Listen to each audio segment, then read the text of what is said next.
تو یہ شاعر جو ہوتے ہیں یہ اس طرح کے شکوے کرتے ہیں اور ہم پریشان ہو جاتے ہیں کہ ایسی بات تو ہمیں سکھائی نہیں گئی۔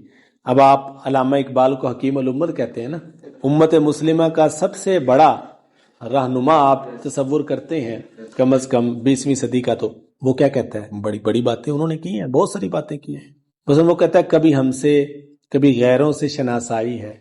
یہ شکوے میں کہی گئی ہے یہ بات، ان کی نظم جو شکوہ ہے، کبھی ہم سے کبھی غیروں سے شناسائی ہے، بات کہنے کی نہیں تو بھی تو ہر جائی ہے۔ کس کو کہا گیا ہے؟ تو یہ ایک محبت ہوتی ہے ان کی، یہ ایک چاہت ہوتی ہے۔ وہ کہتے کہ ہو نقش اگر باطل، تکرار سے کیا حاصل۔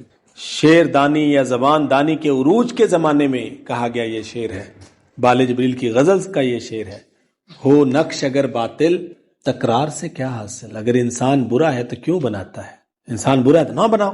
ایک کوزہ گر ہے، کوزے بناتا ہے، پیالے بنانے والا پیالے بناتا ہے، پیالے اسے ٹھیک نہیں بنتے، لیکن وہ کیا بنائے جائے گا، اس کو کیا کہیں گے، یار چھوڑ دے یہ کام، کچھ اور کر۔ ہو نقش اگر باطل، تکرار سے کیا حاصل۔ کیا تجھ کو خوش آتی ہے آدم کی یہ ارزانی؟ کیا تجھے یہ اچھی لگتی ہے آدم کا اتنا سستا ہونا کہ ٹیڑے میڑے بنا کے بھیجتے رہو؟ نہ بنا، یہ بناتا ہے تو ذرا اچھے کر کے بنا، جھوٹ بولنے والے نہ بنا، دھوکہ دینے والے نہ بنا، فساد برپا کرنے والے کسی اور معنوں میں نہ لے لیں خدا کے لیے۔ تو یہ شاعر لوگ ہوتے ہیں نا، یہ لاڈلے ہوتے ہیں، یہ معرفت میں بھی اتنے آگے ہوتے ہیں۔ ہم جیسے لوگوں کو یہ زیب نہیں دیتا۔ تعلق جتنا مضبوط ہوتا ہے شکوے اتنے زیادہ ہوتے ہیں، تعلق جتنا گہرا ہوتا ہے لاد اتنے زیادہ ہوتے ہیں۔ یہ باتیں بتاتی ہیں کہ ان کا تعلق کتنا گہرا تھا۔ ہمارے جیسے جو ہیں وہ یہ بات کر نہیں سکتے، وہ گستاخی کے زمرے میں آئے ہیں۔ وہ تعلق کی نوعیت ہے، ادھر سے آپ اس کو حکیم الامت کہتے ہو، ادھر آپ اس کو گستاخ کہتے ہو، یہ کیسے ممکن ہو سکتا ہے؟ دو چیزیں کیسے اکٹھی ہو سکتی ہیں؟ تو اسی لیے جب علم کی حد کو کوئی چھو جاتا ہے نا تو وہی کہتا ہے علم و بس کریو یار، علم و بس کریو یار۔ ابھی تو ہم پہلے ہی حرف پہ ہیں نا، علم و بس کریو یار، ایک الف تیرے درکار۔ یہ ان لوگوں کی باتیں ہوتی ہیں جو علم سے آگے معرفت تک پہنچ جاتے ہیں۔ جیسے اقبال نے کہا تھا نا، مجھ کو خبر نہ تھی کہ ہے علم نخیل بے رطب۔ اب یہ دیکھیں پھر بات آ گئی اقبال کی، ہم اس کو معلم اخلاق بھی کہتے ہیں اور پتہ نہیں کیا کیا۔ علامہ اقبال کو ہم نے القابات دیے، کوئی شک نہیں، بہت بڑا انسان ہے۔ اب ہمیں سب سے زیادہ آپ لوگوں کو علم کی اہمیت بتائی گئی ہے نا۔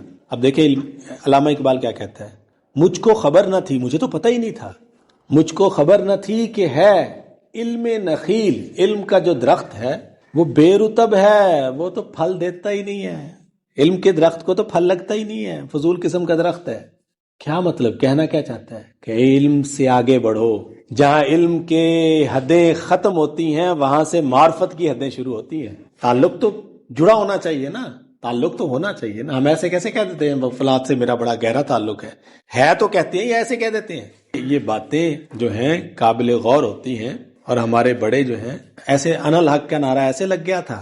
تو معرفت کے راستے الگ ہوتے ہیں، علم کے راستے الگ ہوتے ہیں، تعلق کی نوعیتیں مختلف ہوتی ہیں، ان کا تعلق بھی اتنا ہی گہرا ہوتا ہے، اس لیے وہ اس طرح کی باتیں کر جاتے ہیں۔